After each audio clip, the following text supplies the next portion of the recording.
राधे राधे दोस्तों, आप लोग कैसे हैं। हम आप लोगों को एक कहानी बताने जा रहे हैं। चींटियों को दाना क्यों देते हैं, उसका पिछले जन्म से क्या नाता है, वो क्या उसको चींटियों को दाना देने से क्या पुण्य मिलता है या नहीं। आइए हम बताते हैं विस्तार पूर्वक, आप लोग सुनिएगा। बहुत समय पहले काशी के पास एक छोटे से गांव में धर्मपाल नाम का एक व्यक्ति व्यापारी रहता था।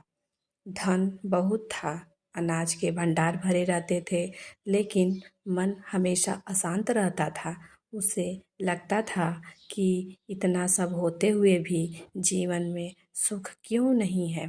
घर में कलह, व्यापार में घाटा और मन में डर बना रहता था।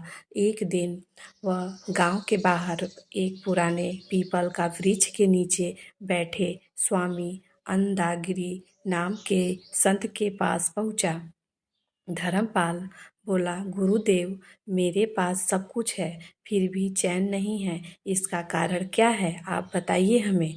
तो संत मुस्कुराए और बोले, तू रोज अपने घर के आंगन में आने वाली चींटियों को देखता है। तो वो बोला, हाँ गुरुजी, हम तो देखते हैं। तो धर्मपाल बोला, हाँ देखता हूँ, तो उसने मेरा क्या संबंध है चींटियों से। तो संत ने कहा, संसार में कोई भी जीव बिना कारण नहीं मिलता। कई बार पिछले कर्मों का बंधन हमें उन्हीं जीवों से जोड़ देता है। धर्मपाल चौंक गया, क्या चींटियों से भी पिछले जन्म का नाता हो सकता है। संत बोले, हाँ हो सकता है। सुन, मैं तुझे एक कथा सुनाता हूँ। बहुत पहले धर्मपाल पिछले जन्म में एक किसान था। उसके खेतों में खूब अन्न होता था, लेकिन वह अत्यंत कंजूस था। भूखे लोगों को दाना नहीं देता था। यहाँ तक कि पक्षियों और छोटे जीवों को भी भगाता था। जब चींटियां खेत में आती तो वह उन पर गर्म पानी डाल देता था। एक दिन गांव में भयंकर अकाल पड़ा। लोग भूखे थे, पशु पक्षी तड़प रहे थे, पर उसने अपने कठोर बंद रखे। अब मरते समय उसके मन में भय, लोभ और कठोरता भरी थी। संत बोले, उसी कर्म के कारण इस जन्म में धन तो मिला, पर शांति नहीं मिली। जिन छोटे जीवों को तूने कष्ट दिया था, वही जीव आज तेरे द्वार पर आकर तुझे दया सिखा रहे हैं। धर्मपाल की आंखों में आंसू आ गए। तो क्या मैं अपने कर्म बदल सकता हूँ। संत बोले, हाँ बिल्कुल।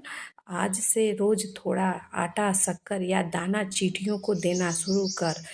यह दाना सिर्फ चींटियों को नहीं, तेरे भीतर की कठोरता को पिघलाने के लिए है। अगले दिन से धर्मपाल रोज घर के बाहर साफ जगह पर थोड़ा आटा डालने लगा। पहले उसे यह छोटा काम लगा, लेकिन धीरे धीरे उसने देखा कि उसका मन हल्का होने लगा।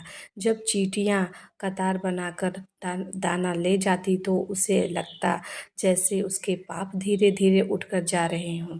कुछ महीनों बाद घर का वातावरण बदलने लगा। पत्नी पुरानी लगी, व्यापार सुधरने लगा और सबसे बड़ी बात, उसे रात को गहरी नींद आने लगी। वह फिर संत के पास पहुंचा। गुरुदेव, क्या सच में चींटियों को दाना देने से पुण्य मिलता है। संत बोले, पुण्य सिर्फ दाने से नहीं मिलता, भावना से मिलता है। अगर तू दिखावे के लिए देगा तो सिर्फ आटा कम होगा, अगर दया से देगा तो कर्म हल्के होंगे। चींटियों को दाना देने का आध्यात्मिक अर्थ, अहंकार टूटता है। हम बड़े होकर छोटे जीवों को भूल जाते हैं। उन्हें दाना देना विनम्रता सिखाता है, दया जागती है। हर जीवों में ईश्वर का अंश माने की भावना आती है। कर्म सुधारते हैं, सेवा और करुणा से मन के दोष कम होते हैं। पुण्य मिलता है जब निस्वार्थ भाव से किया जाए। मन शांत होता है, क्योंकि देने वाला हमेशा भीतर से समृद्धि होता है। क्या पिछले जन्म से नाता होता है, यह विश्वास और आध्यात्मिक दृष्टि का विषय है। शास्त्रों और लोक कथाओं में माना जाता है कि जिन जीवों से हमारा कर्म संबंध होता है, वे जीवन में किसी न किसी रूप में मिलते हैं। इसका प्रमाण विज्ञान नहीं देता, पर आध्यात्मिक परंपराएं इसे मानती हैं। क्या हमें ध्यान रखना चाहिए? चींटियों को इतना दाना न डालें कि गंदगी हो जाए। नमकीन या हानिकारक चीज़ें न दें। दया से दें, डर से नहीं। रोज़ न दे सके तो कभी कभी भी प्रेम से दें। कहानी: धर्मपाल ने वर्षों तक चींटियों को दाना दिया। मरते समय उसके चेहरे पर मुस्कान थी। संत ने कहा, जिसने छोटे जीवों में भगवान देखा उसका अगला जन्म उज्जवल होगा। और गांव के लोग कहते थे, जिस आंगन में चींटियां भूखी न लौटे वहां लक्ष्मी और शांति दोनों रहती है। चींटियों को दाना देना सिर्फ परंपरा नहीं, करुणा का अभ्यास है। पिछले जन्म का नाता तो है या ना हो, इस जन्म में दया का नाता जरूर बनता है। और जहाँ दया होती है वहीं सच्चा पुण्य पुण्य जन्म लेता है। यही हमारा कहानी है। अगर आप लोगों को चींटियों की कहानी अगर आप लोग को पसंद आए तो हमारे वीडियो को लाइक, शेयर, सब्सक्राइब और बेल आइकन को प्रेस ज़रूर कर दीजिएगा। आप लोगों को हमारा वीडियो देखने के लिए बहुत बहुत दिल से धन्यवाद।